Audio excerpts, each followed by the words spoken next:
السلام علیکم. ماشاء اللہ غزال میں ماشاء اللہ بڑا اچھا نقابت فرما رہے ہیں. نام بھی ان کا شاعرانہ ہے. تو اب کیونکہ ٹائم بہت تھوڑا ہے اس لیے میں مختصراً جلدی شروع کرتا ہوں. کتاب کے بارے میں بات کرتے ہیں. تو عرض یہ ہے کہ ڈاکٹر عارف کسانہ سے میرا تعلق بہت پرانا ہے. ان سے اکثر ملاقات رہتی ہے.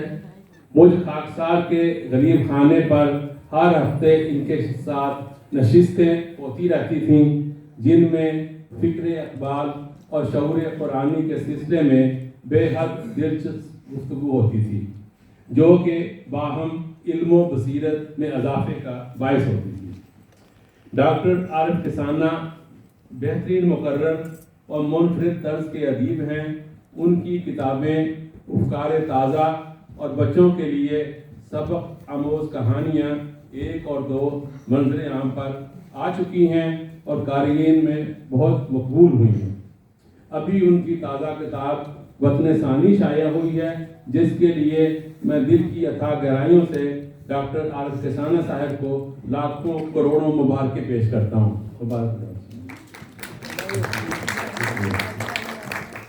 اور آج چونکہ ان کی کتاب وطن ثانی کی رونمائی کی تقریب ہے اور میں اپنی کم علمی کے باوجود کچھ الفاظ کسانہ صاحب کی نظر کرنے کی عاجزانہ جسارت کروں گا.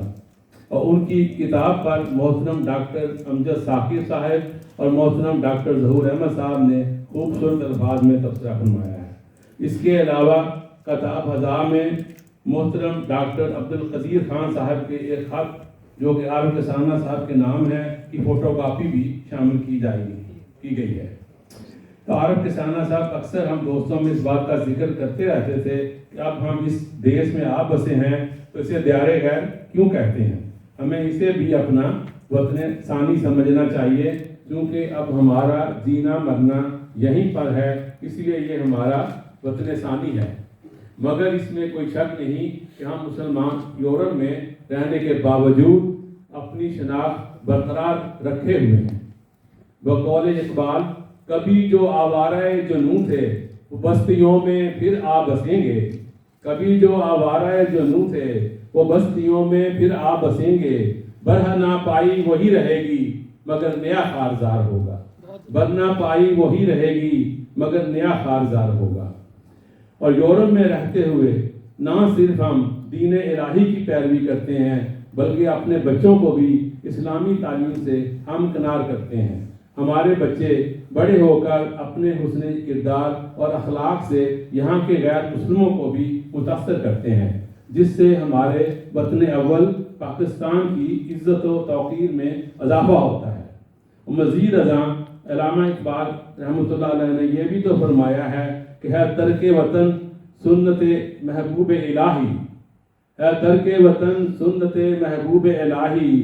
دے تو بھی نبوت کی صداقت پہ گواہی. دے تو بھی نبوت کی صداقت پہ گواہی. بے شک وطن اول جہاں پیدا ہوئے ہیں اس کی مٹی کی خوشبو ہماری سانسوں میں بسی ہے. ہم وطن اول کی یادوں کو اپنے دل سے کبھی ختم نہیں کر سکتے. اور اسی طرح وطن ثانی جہاں ہم نے عمر کا آدھا حصہ گزارا ہے اور ہمارے بچوں کی پیدائش یہیں پر ہوئی ہے اور ہماری آخری آرام گاہ بھی یہیں پر ہوگی. تو اس طرح ہمیں وطن ثانی بھی بہت ہی عزیز ہے. مگر دین اسلام ہمیں وطن سے بڑھ کر آفاقیت کا درس بھی دیتا ہے. یعنی سارے عرضی خدابندی ہی مسلمانوں کا وطن ہے. اور اس نظریہ کو حضرت علامہ اقبال نے بہت خوبصورت طریقے سے بیان فرمایا ہے. وہ فرماتے ہیں کہ چین و عرب ہمارا ہندوستان ہمارا. چین و عرب ہمارا ہندوستان ہمارا. مسلم ہے ہم وطن ہے سارا جہاں ہمارا. مسلم ہے ہم وطن ہے سارا جہاں ہمارا. آئیے اب عارف کسانہ کی کتاب وطن ثانی کا طاہرانہ جائزہ لیتے ہیں اور دیکھتے ہیں کہ مصنف نے اپنے نظریہ وطن ثانی کو اپنی کتاب میں کس طرح پیش کیا ہے. اور انہوں نے اپنی کتاب کا انتصاب اپنی شریک حیات کے نام کیا ہے جو کہ اس بات کا منہ بولتا ثبوت ہے کہ مصنف خواتین کے برابر کے حقوق کا علم بردار ہے اور خواتین کا بے حد احترام کرتا ہے.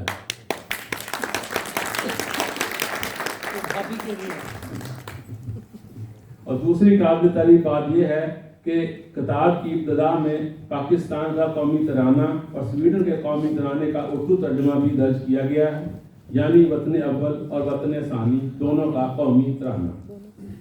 کتاب کے دباچہ میں کسانہ صاحب نے وطن اول سے اپنی ہجرت اور وطن ثانی میں آمد کے حالات بیان کیے ہیں، اور جو کہ بہت دلچسپ ہیں، اور سویڈن کا مختصر سا تعارف بھی پیش کیا ہے۔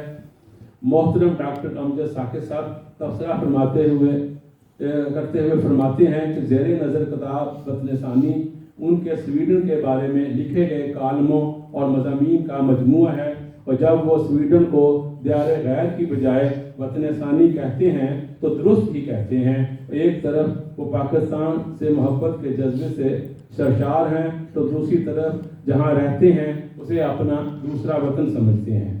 تو یہ الفاظ سے محترم ڈاکٹر امجد ثاقب صاحب کے، اور اس کے بعد آگے چلتے ہیں۔ اور کتاب وطن ثانی بہت ہی معلوماتی کتاب ہے ان کے لیے جو پاکستانی سویڈن کے بارے میں جاننا چاہتے ہیں یا سویڈن میں نئے وارد ہوئے ہیں، ان کے لیے بے حد معلومات ہیں۔